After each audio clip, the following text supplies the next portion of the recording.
There is something happening in America, a phenomenon that has never happened in our country, the disappearance of church from the American landscape.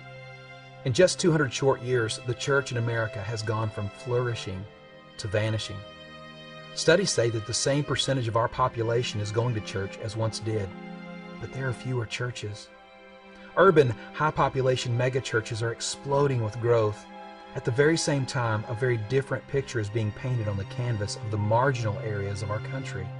While God's amazing work is taking place among regional church giants, rural church plants, inner-city churches, and small-town churches are at an all-time low. In fact, almost 3,000 churches are disappearing from rural America, while only about 500 are being planted each year.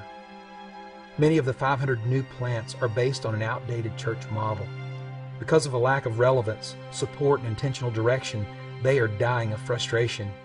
This is only adding to the growing problem. Rural America is leading the nation in teen pregnancy, divorce, and drug use. The inner city is topping the chart in poverty, illiteracy, and alcoholism.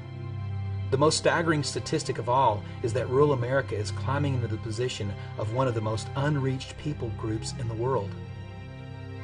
What is happening to the church in America? We have to discover why the church is vanishing. I'm Scott Harness, and I'm not a filmmaker, but I am a pastor. My team and I have chosen to try to understand what is happening to the church in America. We want to talk to people and see what God is doing in these rural and mostly forgotten places. But what we found was it's much more difficult than we first thought. And can we ask some questions? Would you mind being on a video? We'll take just a couple. No, I don't want to be on video. No. Oh, you'd be so perfect. No. The small-town church is not only invisible, but it has lost any credibility among the residents of these communities as a source of any good. Listen to my friend Jack. He's a man we met on the streets of an Arkansas small town. I want to assure you his opinions are shared by many who live in these small communities. You'll be on this side and him looking at me? Yeah. Okay, super. Jack, right? Yeah. In a community like this, do you ever see the church doing anything that benefits this community that you know of? No. What would be something you think the church could do that would help this community?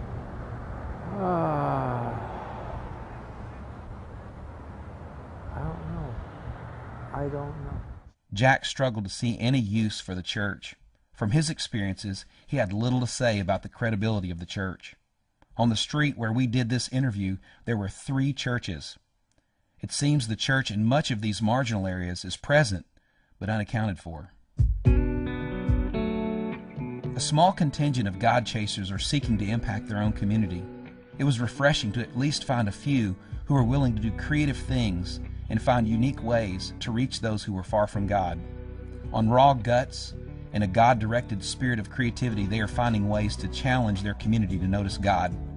They are causing the most traditional to ask the question, what does the church look like? One such ragtag group are causing conversations through their creative coffee shop that allows believers and non-believers to unpack their questions and digest possible answers. It serves up more than a blessed being. It's a neutral environment. They don't, it's not a, to us this isn't, a church isn't offensive. But to, the person that's not saved is extremely offensive because they don't know God. Sure. And so when they come in here, it's a great opportunity for them to feel God and for God to start moving in their lives. And so when they're, because their spirit is craving that, and it gives a place to allow the flesh, to subside and let the spirit start coming out and do the work.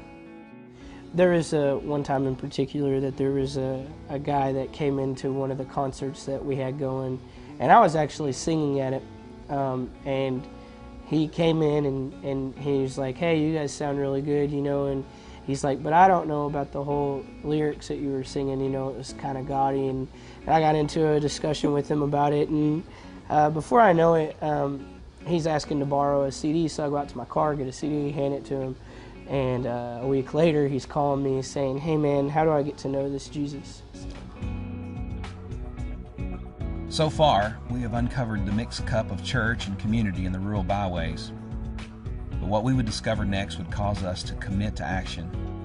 It would move us from spectators to missionaries.